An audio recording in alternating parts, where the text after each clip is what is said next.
केवल प्रयोगी अव्यय म्हणजे नक्की काय? ह्या केवल प्रयोगीमध्ये हे दोन छोटे शब्द आहेत ना, केवल आणि प्रयोगी, यातच त्याचं अर्थ जो आहे ते दडलेलं आहे. बघा, केवल प्रयोग करण्यासाठी म्हणजे वाक्यात केवळ वापरायचे किंवा त्यांचा केवळ प्रयोग करायचा, म्हणून त्यांना केवल प्रयोगी अव्यय असे म्हणतात.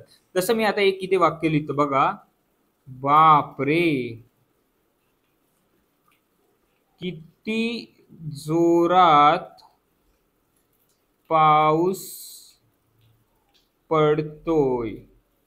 ठीक आहे. आता किती जोरात पाऊस पडतोय हे एक सेपरेट वाक्य आहे आणि त्याच्या आधी मी हे जे लिहिले ना, बाप रे, ह्या एका शब्दाने काय केलं, फक्त या शब्दाचा आपण प्रयोग केला आणि त्यामुळे काय झालं की माझ्या ज्या भावना आहेत त्या आश्चर्यकारक व्हायच्या भावना आहेत. म्हणजे मी आश्चर्यकारक होतोय आणि मी बोलतोय की किती जोरात पाऊस पडतोय. जो पाऊस खूप जोरात पडतोय त्याने मला आश्चर्य वाटतंय.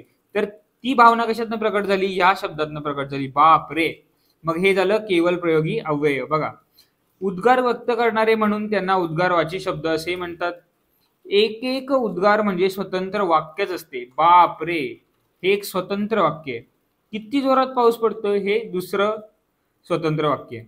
कोणत्या प्रकारची भावना व्यक्त करतात त्यानुसार या वाक्यांचे प्रकार पडतात. म्हणजे बघा, आता जसं मी हा बापरे बोललो, तो आश्चर्यकारक शब्द होता, परंतु केवल प्रयोगी वाक्याचे अजून सुद्धा प्रकार आहेत. मग त्यामध्ये बघा, हर्षदर्शक केवल प्रयोगी अव्यय, वा वा, जसं आपण बोलतो ना, वा वा खूप छान मार्क पाडले हा तू.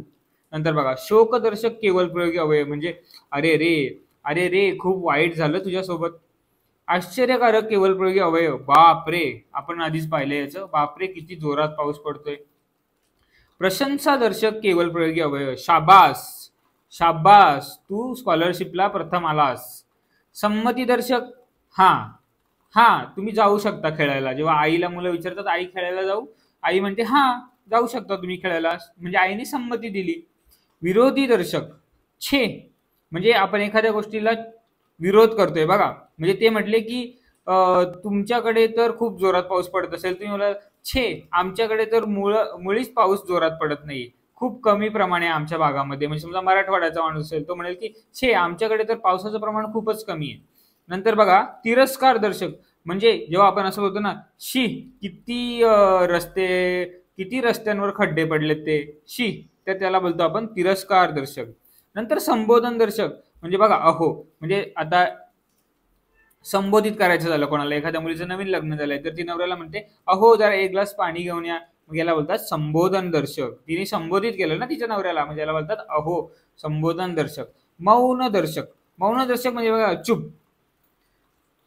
जर घरामध्ये काही डिस्कशन चालू असेल आणि वडील मुलाला बोलतात चुप, तू मध्ये मध्ये बोलू नकोस, याला वडिलांनी काय केलं, मौन राहायला सांगितलं, मौन दर्शक झालं ते.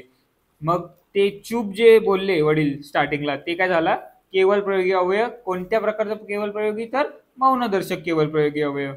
नंतर असतात ते व्यर्थ उद्गारवाची अव्यय, म्हणजे काल म्हणे मुलांनी गडबड केली. आता याच्यामध्ये बघा, समजा हा म्हणे ना मी समजा गाळून टाकला, ठीक आहे, मी जर असं म्हटलो काल मुलांनी गडबड केली, तरी वाक्याचा अर्थ बदलत नाही. आणि मी असं म्हटलो काल म्हणे मुलांनी गडबड केली, तर थोडासा त्याच्यामध्ये एक शब्द एक्स्ट्रा ऍड झाला, परंतु वाक्याचा अर्थ काही बदलला नाही. म्हणजे भावना व्यक्त झाली नाही या शब्दाने काही, पण उद्गारासारखं वाटलं या शब्दामुळे, की कोणतरी उद्गार केले की काल म्हणे मुलांनी गडबड केली, मग याला म्हणतात व्यर्थ उद्गारवाची अव्यय.